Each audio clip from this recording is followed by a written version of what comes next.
Oke, Pak Endi, Halo. untuk kesibukannya sekarang ini apa sih Kak? Lagi Aku ngapain? baru selesai syuting film horor, baru selesai kemarin. Terus saat ini lagi promo untuk film yang baru mau tayang di bulan Oktober. Itu film horor itu Kak? Bukan, filmnya drama romance tapi ada unsur religinya. Judulnya Pengen Hijrah. Pengen hijrah. Iya. Itu udah mulai syuting dari sekarang apa udah selesai syuting? Syutingnya tahun lalu, selesai di bulan Desember, tayangnya di Oktober tahun ini. Tapi Baru selain pada tayang syuting tahun lalu. selain syuting juga kesibukan Kakak sendiri apa sih Kak? Aku lagi aktif olahraga, exercise kayak nge-gym, lari. Sekarang lagi ambis banget nge-gym sih. Nge-gym. Hampir setiap hari ini pulang langsung mau nge-gym lagi. Apa yang paling buat kakak ikut trigger banget untuk gym? Karena kemarin kebetulan syuting terakhir itu bukan ada kebutuhan ya, tapi aku offer untuk sedikit nge-gym. Aku disuruh sutradara untuk nge-gym. Jadi aku nge-gym, terus akhirnya jadi kebawa sampai sekarang karena lifestyle-nya mungkin udah kebentuk ya. Dan menurut aku exercise, gym itu kan salah satu hal yang menyehatkan juga. Jadi bisa dapat fitnya, tapi mungkin untuk dilihat juga jadi lebih enak. Tapi untuk gym sendiri itu Kak Endi ada tuntutan sendiri nggak dari pekerjaan atau enggak? Kemarin film yang terakhir ada tuntutannya, harus requirement-nya untuk karakter aku yang karakter yang aku mainkan itu aku harus nge-gym dari director. Jadi waktu itu sempat 1,5 bulan lumayan fokus banget nge-gym, turun 4 kilo, tapi jadinya mungkin lebih berotot. Nah setelah syuting selesai, jadi lifestyle-nya udah kebentuk karena kemarin 1,5 bulan udah intens banget nge-gym. Tapi untuk ada impian sendiri nggak sih nge-gym tuh mau kayak gimana gitu? Impian sendiri. sih pengen yang jelas agak lebih besar, agak lebih berisi karena aku tuh termasuk tipe orang yang kurus ya, kurus gitu dan nggak terlalu tinggi juga.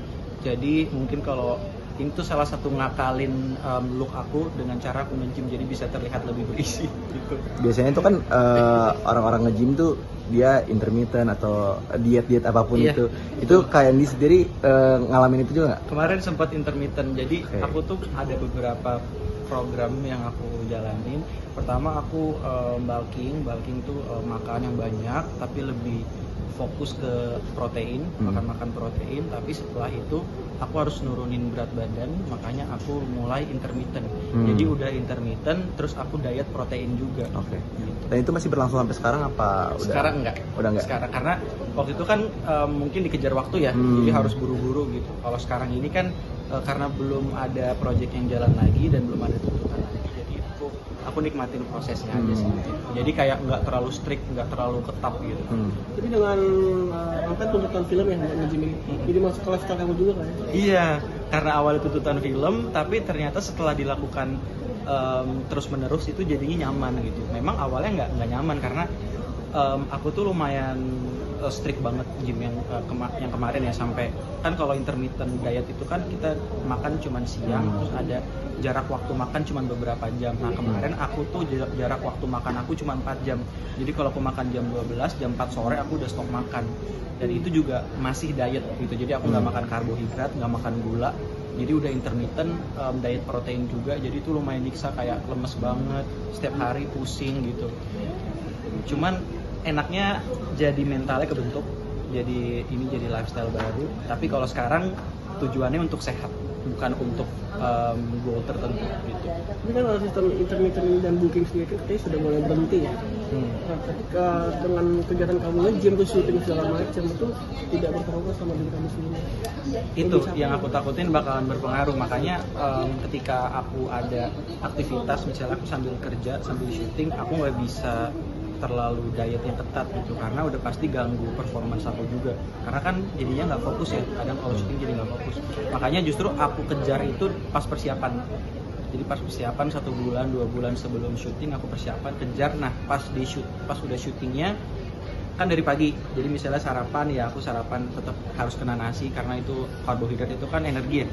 Habis itu sore malam ya mulai dijaga aja, cuman nggak terlalu banyak makan juga, jadi ya masih stabil. Kalau sekarang sendiri bagaimana? Imbangin ini kan udah mulai berhenti katanya. Iya, sekarang ngimbanginnya kalau aku makan banyak, aku harus olahraganya lebih banyak. Itu aja. Kalau misalnya hari ini aku makan 3 kali sehari, makan nasi padang yang misalnya yang lemak-lemak, aku juga harus bakar nanti sorenya atau malamnya. Bakarnya dengan aku weightlifting, habis itu aku bakar lagi misalnya aku jalan kardio atau kayak lari kecil gitu. Intinya kayak kalau aku mau cheating ada yang harus aku bayar juga. Tapi ada supporter sendiri nggak sih Kak ke setiap olahraga, atau ada support bareng gitu, olahraga bareng? Support system sih diri sendiri sih, maksudnya kalau dari orang tua, dari teman-teman ya mereka cuman nanyain update aja perkembangannya, mungkin juga ngingetin kayak jangan terlalu diforsir, cuman ya untuk itu kan menurut aku soal itu tuh hal-hal yang berhubungan dengan disiplin ya. Jadi emang harus disiplin secara individu dulu gitu, secara personal. Selain dari orang tua dan teman sendiri, ada support system yang lain atau enggak? Ya, support system dari mana aja lah, orang-orang yang sayang sama saya. Ya betul, ada orang sayang yang paling spesial lagi. Ya semuanya. Semuanya sayang. Semuanya support, semuanya sayang kok. Oke. Nah, dilihat dari postingan-postingan Instagramnya Kak Andy sendiri, di situ ada terdapat hashtag kabur aja dulu tuh, itu maksudnya apa sih? Seperti apa sih Kak? Aduh, jadi kemarin waktu itu sempat ada hashtag terkenal rame banget kabur aja dulu. Masyarakat Indonesia itu kabur keluar negeri kan.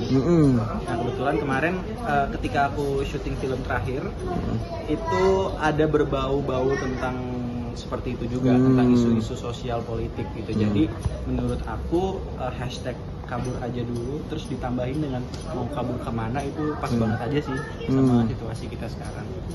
Jadi kamu baru mengikuti trennya atau gimana sekarang? Mau pikirkan mau pindah atau gimana? Enggak sih, aku cinta tanah air karena lahir juga di sini. Walaupun aku ada campuran luar negeri, cuman aku lebih cinta Indonesia sih daripada negara-negara yang lain. Jadi kalau bisa negara kita diperbaiki ya kita harus usaha dulu gitu. Nah untuk sekarang ini kan Jakarta juga lagi sedang tidak baik-baik saja lah Kak. Untuk Kakak sendiri menanggapi itu gimana sih Kak? Kayak sekarang kan sekalian ada syuting juga, ada yang harus dijalankan. Itu Kakak ada rasa takut sendiri nggak sih? Atau was-was? Kalau was-was sih aku nggak ada ya. Karena aku tidak ada berhubungan dengan pemerintahan, dengan anggota dewan atau apapun. Aku ini di sini aku sebagai rakyat biasa, aku juga menuntut keadilan dan menuntut perubahan juga gitu. Jadi kalau misalnya aku melihat ada demo ya justru aku ada di pihak mereka dan mereka ada di pihak aku gitu. Jadi apa yang harus aku takutin? Jadi kamu sebagai public figure nih Kak, gimana sih menyuarakan mungkin suara perdamaian untuk negara kita ini? Iya. Aku beberapa hari terakhir aku juga ikut aktif ya di sosial media, walaupun aku nggak turun langsung karena aku nggak dibolehin sama orang tua aku, dia takut aku kenapa-napa. Jadi aku bantu banyak supportnya dari sosial media, aku ikut aktif mengawal teman-teman juga ya, dan aku juga ingetin kalau ya jangan sampai jadi berbahaya untuk kita dan untuk keluarga kita juga. Tapi untuk tanggapan Kakak sendiri